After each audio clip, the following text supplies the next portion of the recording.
Just rents have always been higher in Minneapolis and St. Paul. Mm-hmm. I don't know why, but that's been true. It's because you have to pay the hill tax, right? Anytime that you want to ride to St. Paul.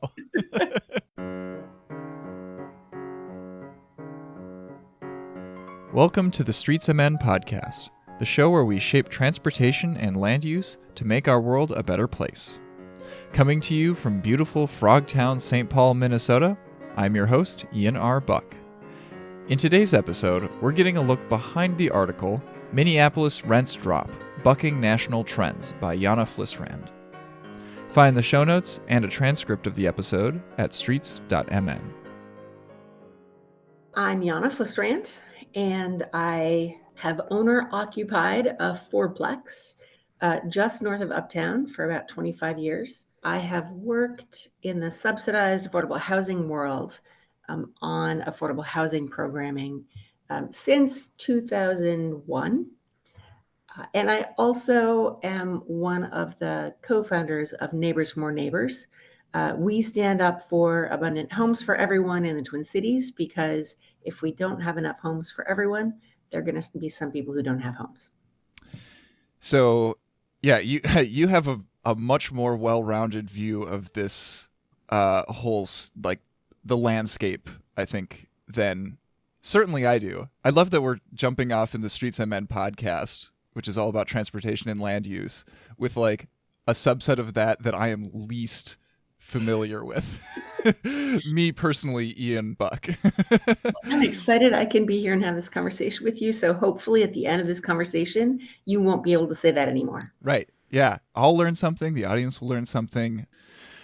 We're here to chat about, to get kind of some behind the scenes look at the article that you published earlier in May about rents dropping in Minneapolis. I believe the title that you used was Bucking National Trends, which I'm a fan of bucking trends. You talked a little bit in the article about like how you first noticed this kind of happening, right? You were noticing that some of your neighbors who also own rental properties were having to drop their own rents, right? And that's what sparked you to like kind of look into the data and see, was this citywide, right? Yeah, I mean, there are two pieces to it. One is that I obsess about rental data because I know that when rents rise, that people struggle to pay their rent. Mm-hmm. And I also know that lower vacancy rates and higher rents are the number one predictor of homelessness. So I track rents a little bit obsessively anyway, but also because I have a fourplex, every year I tend to not raise my rents. I maybe do a nominal rent increase every year, so as to not get too far behind if people stay for 8 or 10 years, as some of my tenants have done. And before I do that, I wrote a blog post several years ago now about how I set my rents. And what I do is I go to Craigslist and look for similar apartments in similar neighborhoods. And so what that means is a walk-up 110-year-old building that doesn't quite have enough outlets and maybe doesn't have great insulation, but isn't too crappy. And that's between the lakes and probably Pillsbury or Blaisdell, and between I-94 and 36th. If it's not in that zone, then I don't look. So when I was comparing my rents to those rents, I was noticing that the rents in those other buildings were starting to drop. And I thought, both, that's new. That hasn't happened in many, many, many, many years, maybe not in memory. And I thought that's really good because rents had been increasing in Minneapolis way too fast for people to be able to afford their homes. Mm-hmm. So that did prompt me to drop my rents. But that's how I first noticed this. Yeah. And to clarify, like when you talk about looking at other rents, you're talking about like looking around at what is being offered to folks who are in the market for a new rental place, right? Yeah, in this, it's really hard to get data about what people are charging in rent. Right. The places that publish that mostly publish reports on big buildings that have 20 or more units, Mm-hmm. and they mostly publish what the owners and managers of those buildings report back to them. They're getting in rent. And that makes a lot of sense. It Mm-hmm. covers the vast majority of units in the market. However, it bears no resemblance to my building, right? My building is a fourplex, and it's just a very different setting and is not useful. But that data is also proprietary, and frankly, I'm a pretty cheap landlord in the sense of I don't want to pay for a lot of stuff. I don't have enough. Like I'm not doing this for profit. I don't have cash flow to pay for proprietary data Mm-hmm. to set my rents. And so, what my tenants would be doing, right? I want to keep my rents competitive because I want my tenants to stay. It is really a lot of work and time and money to turn over a unit. So what I'm going to do is look at what my tenants would do. I look at what is available on the market, available rents, to see if they are similar or lower than my rents Mm-hmm. or higher than my rents, and then make a decision based on how mine compare to the other choices that they would have if they decided that they didn't want to pay what I was asking. Right. That is the opportunity cost that you have to keep in mind. Hey, I remember something from econ in high school. It occurred to me that like one of the side effects of implementing a rent stabilization ordinance may be that the city is going to have data on like real time like what rents are being charged of tenants, not just like what's being offered out on the market, but like year to year, how is somebody's rent changing, right? Because in order to like enforce any of the at whatever percent increase Minneapolis settles on, in St. Paul we've got the 3% increase every year. Like the city's going to have to know year to year what each unit is going for, right? You have identified something that is very important that I don't think, like, the only other people I've heard talk about that are people who are involved in trying to figure out how to implement a policy, Uh-huh. or people at Housing Link. I used to work at Housing Link. People at Housing Link who are thinking about, are there resources that we have that could help Minneapolis and St. Paul enforce it? You're right. There is absolutely no information that includes the whole market. There's no mechanism for enforcing or tracking what rents have been. And it sure would be handy to have a rental registry in Minneapolis and St. Paul, where on an annual basis, I am required to tell the city what it is that I am charging in rents. Mm-hmm. And now I'm inclined to go and look and see, is that something that St. Paul has set up now that our rent stabilization is in place? I don't think they have yet. Okay. Yeah. Yeah. So the data that you were playing with and showing in the article itself was from Housing Link, and that was based on a similar data set to what you were talking about with what's being offered out on the market each month, and constrained within the city limits. And you mentioned that was like kind of one of the primary reasons that's the data set that you wanted to use, right? Because most other data sets are like region wide. Yeah, there are several reasons why I like the Housing data set. And I want to just highlight how important Housing Link is. This kind of data exists nowhere else in the country. Nowhere are there collections of what people are advertising for rents. There's really only that other kind. So I was playing with the Housing Link data both because they have a rental housing review for the cities of Minneapolis and St. Paul. And while the housing market covers the entire Twin Cities, I want to know what's happening in my community, in my neighborhood. And 440,000 people live in Minneapolis. That's a quarter of the people roughly in Hennepin County. It's 7% of the people roughly in the state of Minnesota. When you add in St. Paul, then we get to 13% of the people in the state of Minnesota. So it's a lot of people who live in those two submarkets. And it's really, there's always differences from different places. There has always been a rent premium to live in Minneapolis rather than St. Paul, or a rent discount to live in St. Paul than Minneapolis. Just rents have always been higher in Minneapolis than St. Paul. Mm-hmm. I don't know why, but that's been true. It's because you have to pay the hill tax, right? Anytime that you want to ride to St. Paul.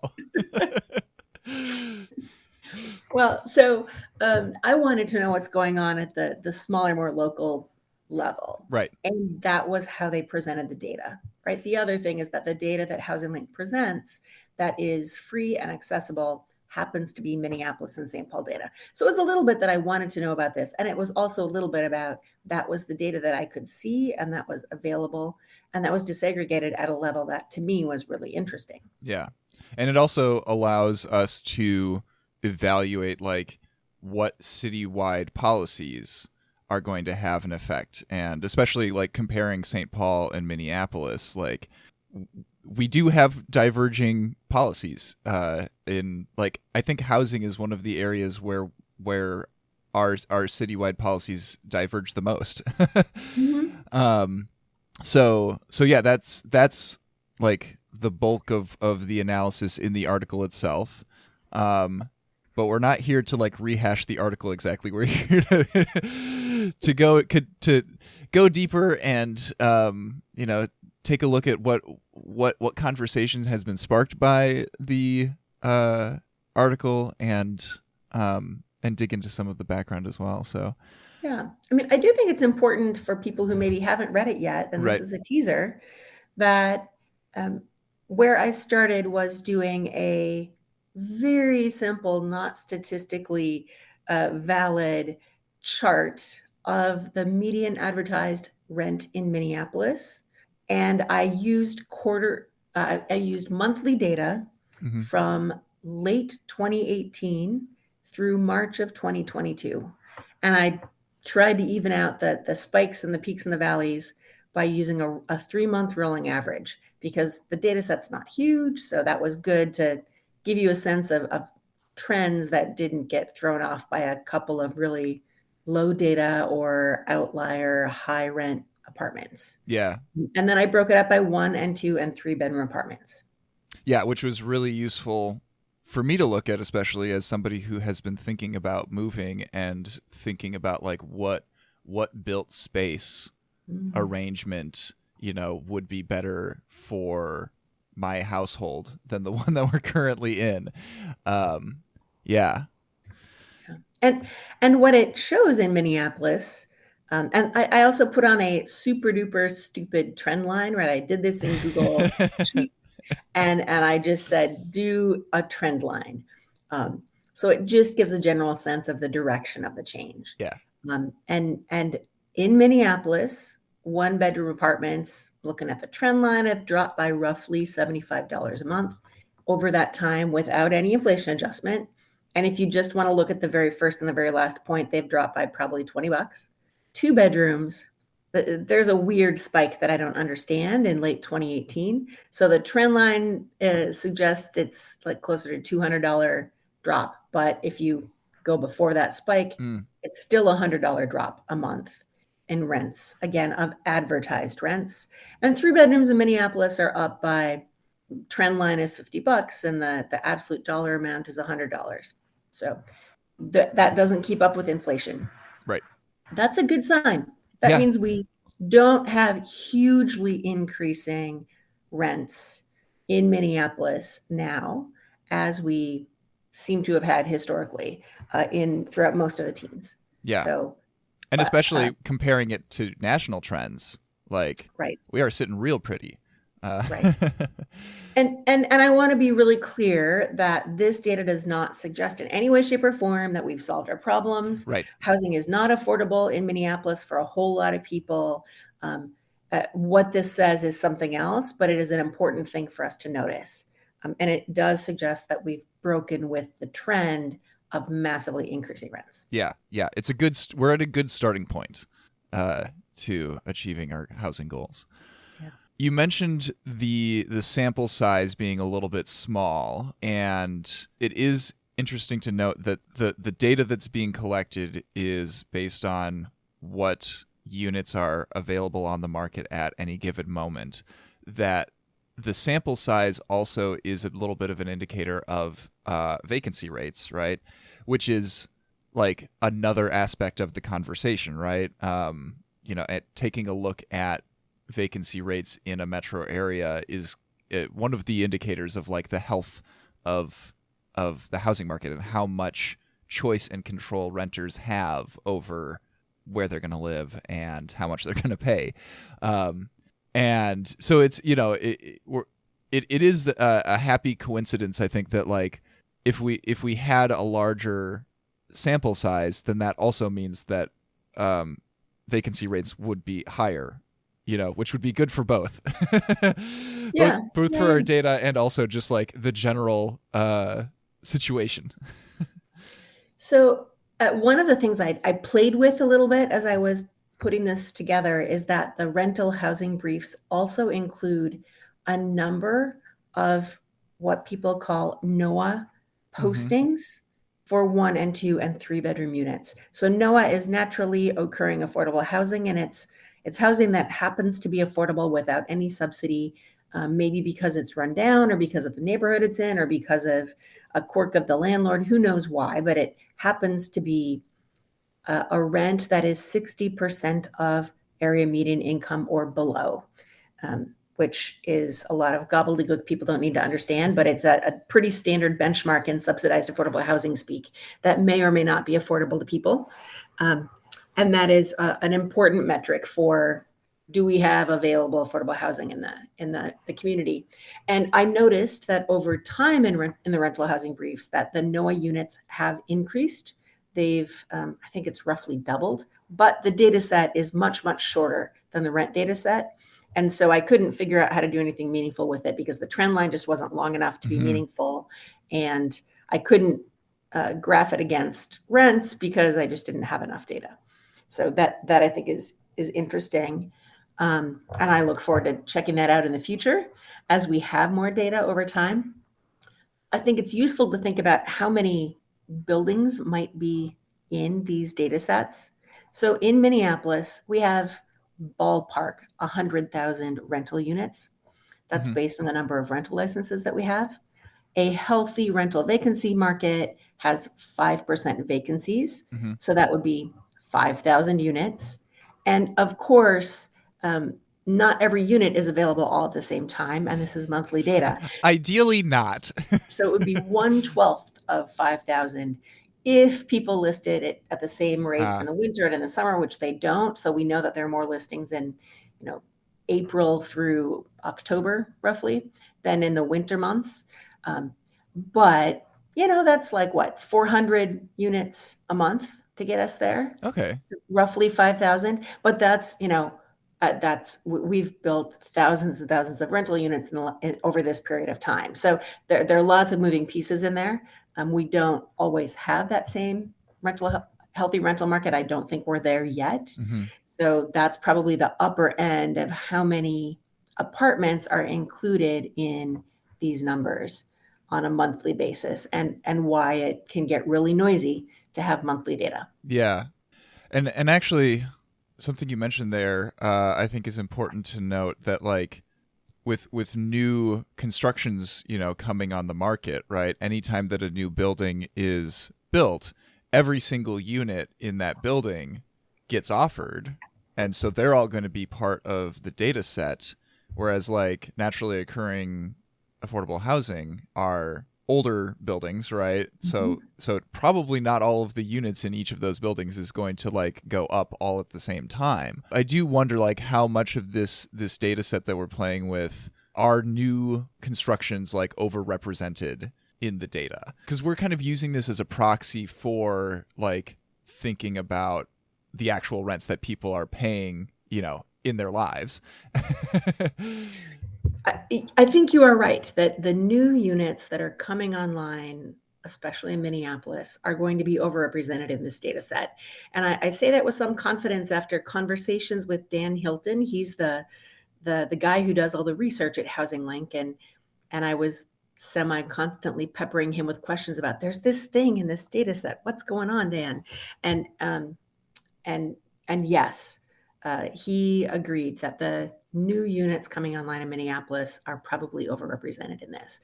I mean, that does mean that these numbers are unlikely to represent older NOAA buildings. So I have not had a unit turnover in my building in 3 years since before the pandemic.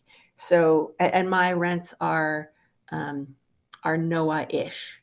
So That means that my units aren't anywhere in this, or most of my units aren't in this data set. One of my units hasn't turned over in 8 years.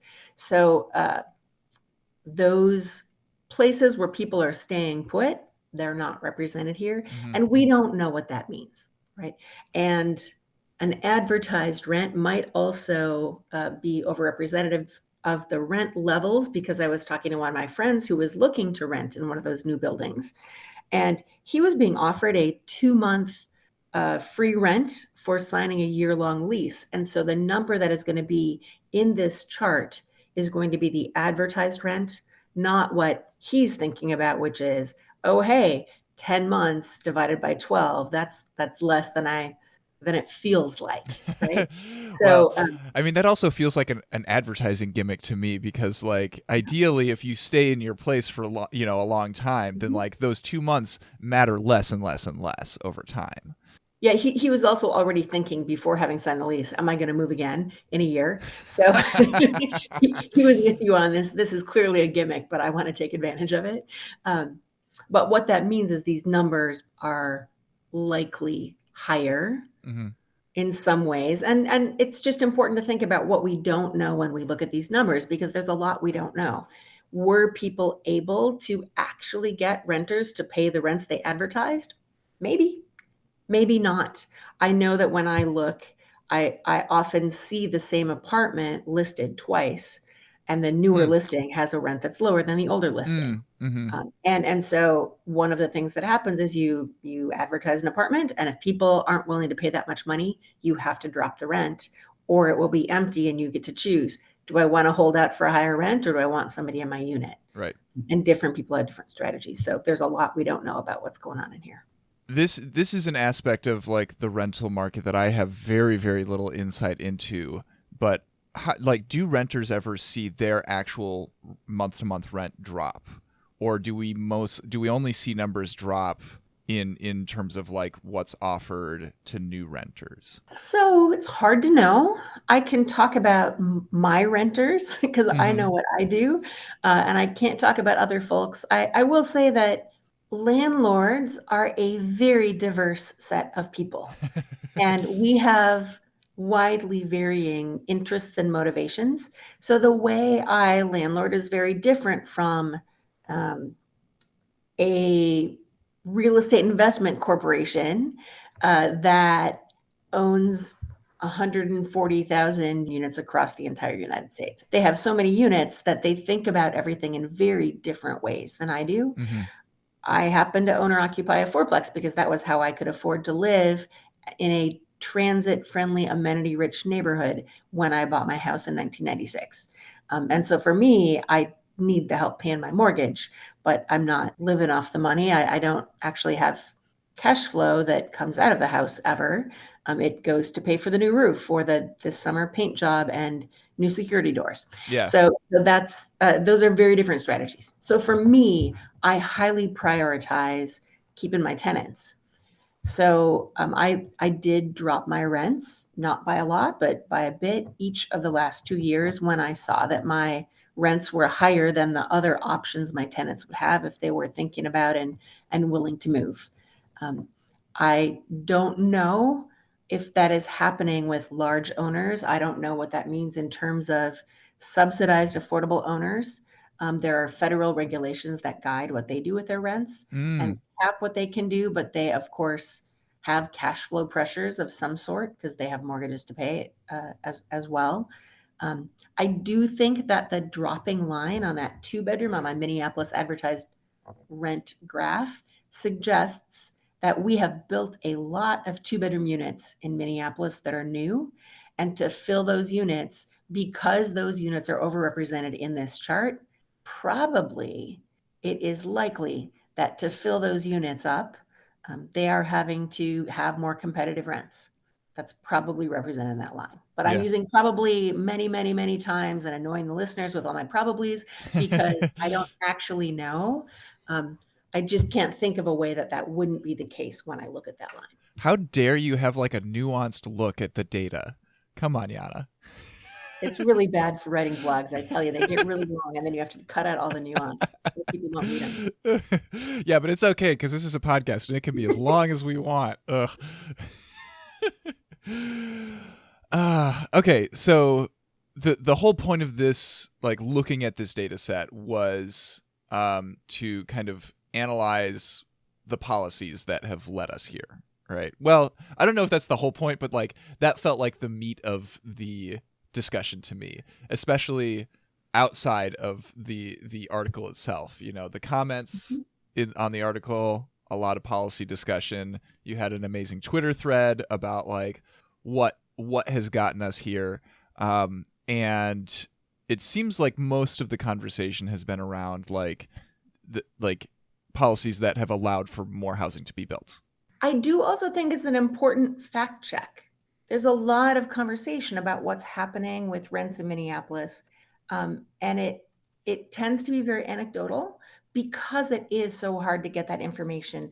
And I did this blog post also because I desperately wanted to see, I was hopeful that rents were dropping, and it felt like rents were dropping, and I am an optimist. And so I have a real tendency to see what I hope is happening in data, and I needed a fact check. I also did it because I wanted a fact check for myself, but I wanted to have something that other people who don't have access to the data could look at and get something based in something real, not based in a story from their friend, like my neighbor who rented an apartment up the block for $300 less than the other apartment that he formerly had on my block. That's a really great story, but also my graph would show you that rents are not dropping by $300 for a one-bedroom unit. And I wanted to know the reality, and I want other people to know that reality. So as we have conversations around policy, we can use something actual that's based in what's happening in our communities, not the stories of our friends or our gut feelings. Right.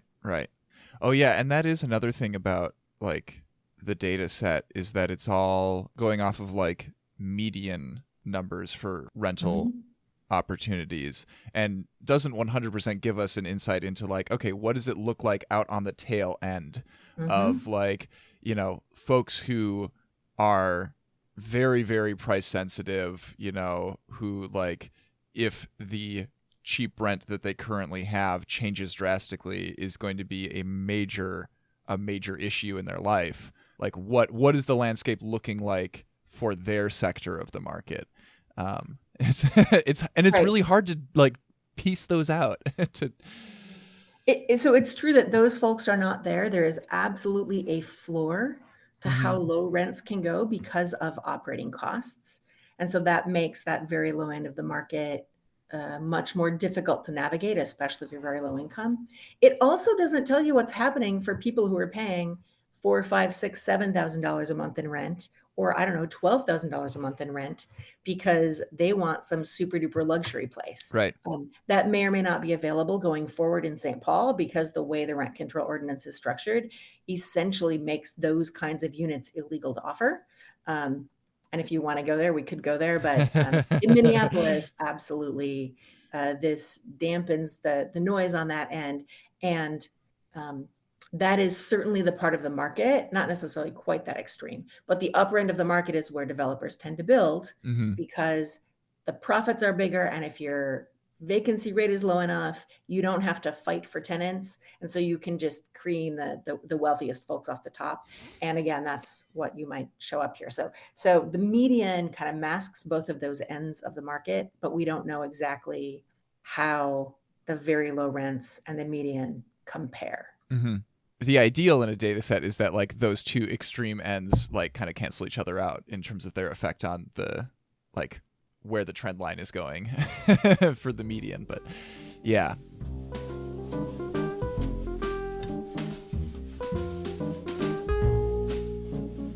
Policies, building policies especially. In your Twitter thread, you call out a few of them specifically that have, you know, been implemented over the years in Minneapolis, like building ADUs citywide, or making it legal to build ADUs citywide, eliminating parking minimums, the 2040 comprehensive plan, like superseding whatever zoning exists currently in places.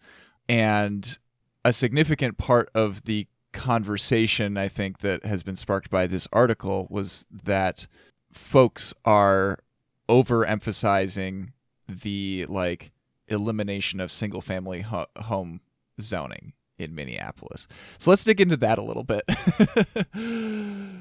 Yeah. Boy, there sure is a lot in there. I think one thing that maybe people forget about is that in Minneapolis, we had this very long, very noisy conversation around what we as a collection, as a group, as 440,000 people, what do we want? And that conversation very clearly said, we want everyone to have a home. We want enough homes so that our city can grow. That is a good thing. And that conversation sent a loud signal to the people who build homes that we need more homes and we want more homes and we will welcome people building more homes in our city. And that signal was heard. There's a Twitter thread by Alex Schieferdecker where he shows the number of new units approved by the planning commissions in both Minneapolis and St. Paul. And there is a bump after the Great Recession ends when money is available again. But then in Minneapolis, there is a really significant bump as well the year after 2040 passed. That is not because of any policy change. That is because people who build homes heard homes are good. We need homes for people. People don't have homes if we don't build homes. Please build homes in our city. And they responded to that by saying, oh, you want homes? Here are a bunch of proposals. And so the number of units approved in the city of Minneapolis by the Planning Commission jumped from, I think it was like roughly 2,600 in 2015 to more than 5,000 in 2019. That's Yeah. a really big bump, right? And then they've stayed essentially at that upper level roughly ever since. So there's some quirks in 2021, 2020 rather, but they've generally stayed pretty high in Minneapolis. So that is an important thing. That is not a policy, but the conversation and how we talk about it and what we say matters. Mm-hmm. That built on top of earlier conversations around ADUs and more flexible parking policies. And that started the conversation to say to folks, yes, we want more homes. We're looking for ways to make that possible. So the ADUs in terms of units are pretty negligible, but it is important to have conveyed, we want this. If you want to do this, we're going to make it possible for you to do this. And since 2040 was passed, we have added 2 more changes to the ADU policy that make it easier to build ADUs. Mm-hmm. The parking along transit corridors, I think, is probably the biggest shift in letting us build more homes. And in 2015, Lisa Bender really led this work that reduced parking requirements along high frequency transit corridors. And in some cases, it allowed for 0 parking buildings along high frequency transit corridors. That gave builders a lot of flexibility. And we saw very different kinds of things being built in Minneapolis after that happened, a couple of years after it happens, because building takes years. It is very, very lengthy and multi-year process to get the approvals, get the money, and then be able to actually build the thing. But what we saw was buildings that had much lower parking ratios. And so we have also since then totally eliminated minimum parking requirements. And we continue to see the number of parking spaces built per unit drop. And that's not because we don't want parking or developers don't want to build parking. It's because parking is very, very expensive to build. A single underground space can cost $30,000 to $50,000 per car. Mm-hmm. When you think about mandating a $30,000 to $50,000 amenity for every unit or every bedroom in an apartment in Minneapolis and St. Paul, that is mandating expensive homes. That is not what we want to do if we want affordable homes in our cities. And so allowing for lower parking buildings allows for less expensive new homes, also allows Minneapolis to build a kind of housing that there is demand for and that we haven't built for decades. So there is pent up demand for 0 parking housing in the city of Minneapolis, especially if you can get it for less money. Yeah. Roughly 20% of the people in Minneapolis don't have a car, or 20% of households don't have a car, they don't want to pay for parking. And so when you have people building apartments with less parking, that's partly because some people might be willing to have the inconvenience of parking on the street. There is lots and lots of available on-street parking in both Minneapolis and St. Paul. But it's also that there are people like me who really are happy to not pay for parking because we don't have a car and it's expensive to pay for parking. So all of those things mean that our parking ratios are dropping to, I think Jason Wittenberg's tweet said roughly 0.55 per unit. Okay. And again, those apartments, when they are new, are being rented for less than the ones that have parking included. In the zoning code reform that reduced or eliminated parking requirements, it also gave bonuses to people who are doing things, to builders who are creating buildings that have amenities and encourage people not to drive. Yeah. Like, I think that that's also great because if you have a 1-to-1 parking ratio, you are going to include your parking in your rent. Well, actually, you're going to include a parking space in your lease. The parking fees never cover the cost of parking. So anybody who doesn't have a parking space is still paying for parking in their rent. Right. They just don't notice that it's hidden, like the property taxes that renters pay. And if you have fewer parking spaces than you have units, there is an incentive to owners to unbundle the parking so that they can move it around to whoever wants it and also charge more for it. Yeah. All of those things I think are good. And all of those things cumulatively help us as a community wean ourselves from so much car ownership. And that's for sure good for all of us over time in a host of different ways. So I think I wonder if one of the reasons that like the concept of eliminating single family zoning has been, such like that's a thing that catches people's attention. Partially, I think because it's just such a pithy, like easy to understand sentence, but also like I feel like people don't really understand the sentence. Like when I've thought about it, I think about like the apartment buildings that I've seen getting approved and built in Minneapolis that are like 16, 23 units and are on a formerly single family home zoned lot. But that's not what has been legalized throughout the city, right? It's just like duplexes and triplexes that are now allowed on any single family zoned lot. So what has allowed these like dope small apartment buildings that have like 20 units? Is that because they're near high frequency transit corridors? So if you look at the zoning map in Minneapolis, there are, I think it's fair to say, dozens of different zoning categories. Great. And part of what Minneapolis 2040 does is reduce that to be fewer, simpler categories. But zoning doesn't say what you get. So there are lots and lots of single family homes located in places that allow for much more development today. And there have been for decades. And for all sorts of reasons, be it financial or the owner doesn't want to or doesn't care or who knows what, they have remained single family homes, even though the zoning allowed for something different. So part of what I think you're seeing is that the financials and the tight rental market allow people now to do something different than they could do before.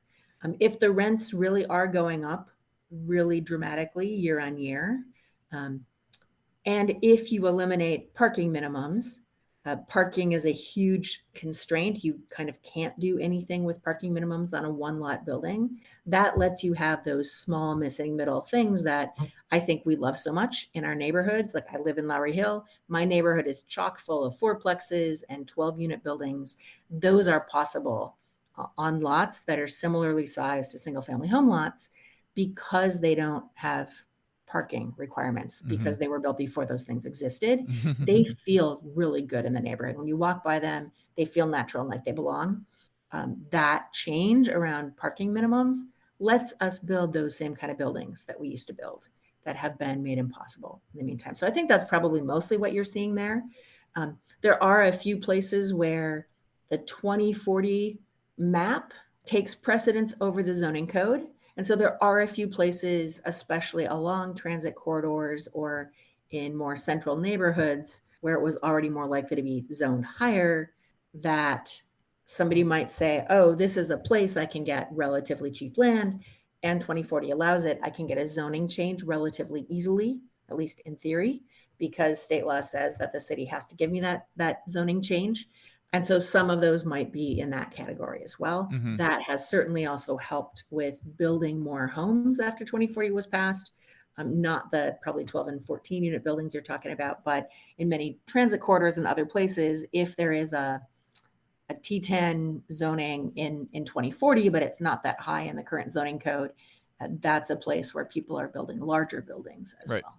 Right. So there are just a few units coming online in the last few months or this year that were the first through the gate after 2040 passed and took advantage of changes in 2040. That's the delay, is a 3-year delay to build it.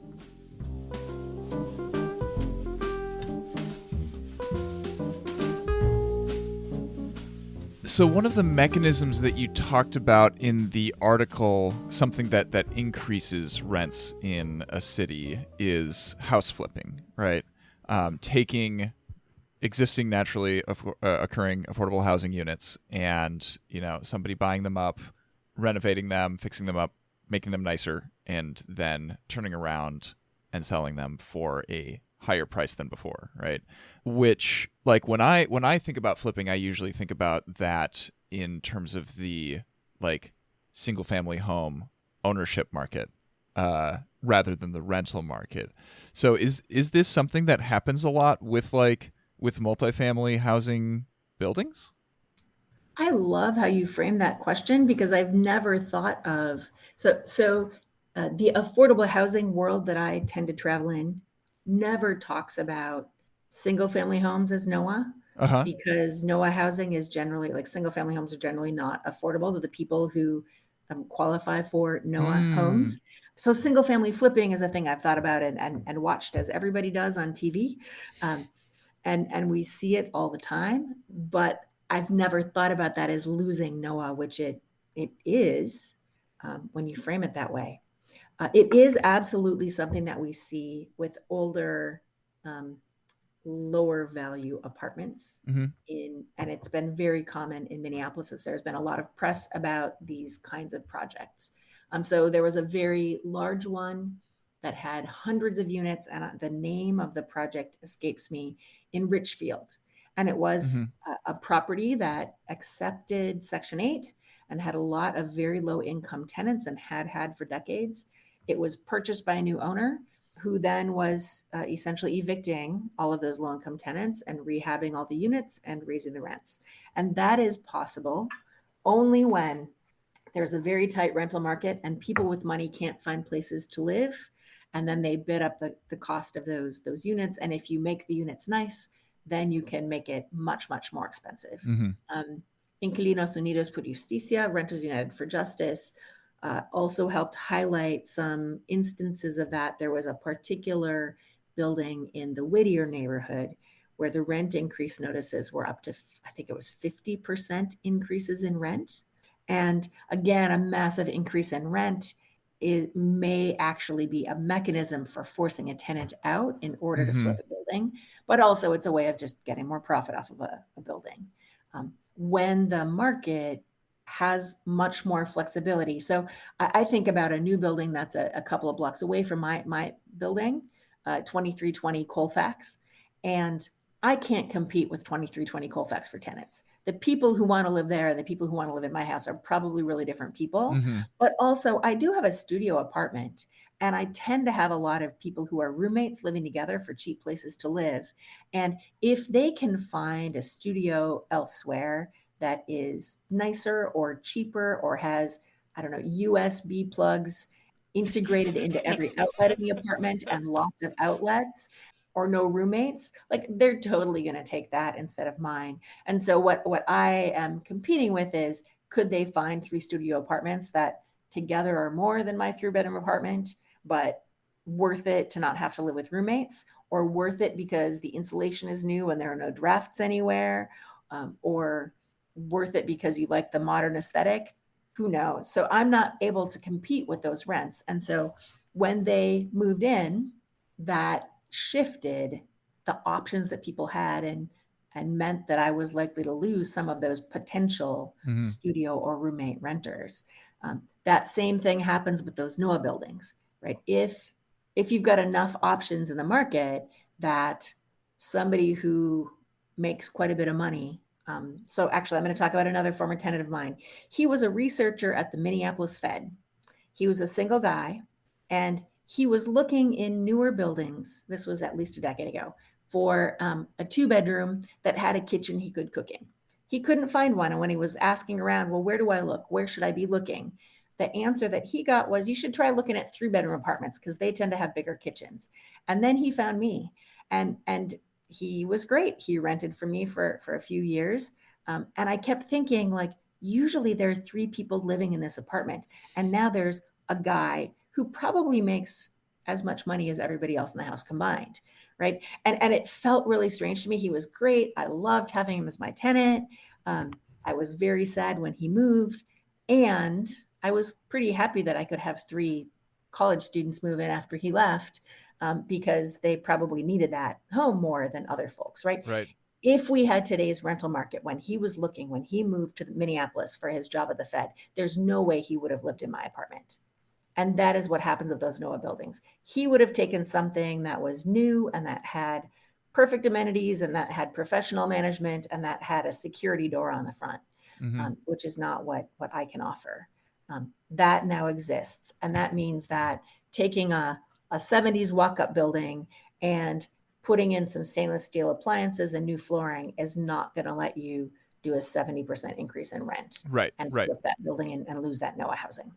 Yeah. So because it's all about manipulating the market pressures to achieve the outcomes that we want, right? In this case, making sure that it wouldn't be profitable for owners to flip a house, flip an apartment building, right? Yeah, they just Means can't, that they they can't won't. do it. They can't find people. Yeah. And like, as you talk about manipulating the market, like, I don't know that it is manipulating the market. I think of it as the city has very limited options about what it can do to Hmm. address housing and housing affordability. And one of those options is to permit people to build things, right? Zoning and prohibiting. We have had an apartment ban in Minneapolis on 70% of our land for decades. We lifted a ban on apartments in Minneapolis. That's what we actually did. Nobody's going to do anything with that on most of those lots. A few people are going to build some apartments, like the 12 unit things that you were talking about that are so cute and charming and lovely. But mostly things aren't going to change. And one 12-unit building is as many housing units as on the entire rest of the block, Right. right? Right. That is enough. One unit on a block or a couple of larger buildings are going to be enough to relieve that pressure that will help elsewhere Yeah. in the market. And that is the power the city has, because we cannot subsidize our way out. We cannot outcompete all of the Fortune 500 companies in Minnesota who are paying a lot of people a lot of money, who then can bid up the housing if we don't make space for them. Hmm. Yeah. They also pay a lot of property taxes, actually.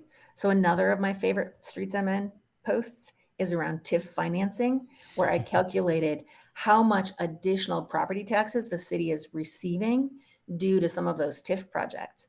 And like, one of those new buildings on the Midtown Greenway in Uptown is paying $500,000 a year in property taxes. That's $500,000 a year that renters and homeowners in older, cheaper places don't have to pay. But that's also money that we can use to, my favorite, subsidize more affordable housing or provide vouchers or income supports to people so they can afford their homes. So that money is something the city can do something with, no matter how it's being used or who lives there. Turns out density is good for a lot of reasons. So the thing that I think is the most important for people who are thinking about housing policy is you have to do 3 things. And I'm stealing this from Shane Phillips, who wrote a book called The Affordable City. You have to have enough homes. And that is what zoning and related policies either allow or prohibit. Second, you have to protect tenants so they have a predictable housing situation. That's where things like rent stabilization and rent control are really critical. Just cause eviction, the list is long. And then third, you have to make sure people have enough money to pay for what housing costs. And that's where increasing the minimum wage, housing vouchers, subsidizing housing, all of this stuff where you're putting money in goes. If you don't do all three of those things, you cannot make sure everybody has a home. So the most important thing I want to say is you have to do them all. Mm-hmm. Don't just focus on one or the other, because if you do one or the other, we will fail and there will continue to be unsheltered neighbors in our streets and people with massive housing cost burdens. If we do all three of them, then everybody will be in a housing situation where they can thrive. Yeah. So we focused on one of those today, and I'm sure in future episodes we'll get to dive into other pieces of the puzzle. Perfect. So that's everybody's cue to go and subscribe to the Streets of Men podcast in whatever podcast player you like to use so that you can get all the future episodes as soon as they come out. Thanks for joining us, Janne. Thanks so much for inviting me, Ian. Thanks for joining us for this episode of the Streets of Men podcast. This show is released under a Creative Commons Attribution Non-Commercial Non-Derivative license, so feel free to republish the episode as long as you're not altering it and as long as you're not profiting from it. Our theme song is Tans den Doberstein by Eric Brandt and the Urban Hillbilly Quartet. This episode was hosted and edited by me, Ian R. Buck, with transcript by Mike Allen. Christy Marsden is our awesome guest booker, and technical assistance is provided by Brian Mitchell. If you're able to help make sure this team gets paid for the hard work they do, please consider donating at streets.mn/donate. We really appreciate it. If you have feedback or ideas for future episodes, drop us a line at podcast@streets.mn. Until next time, take care.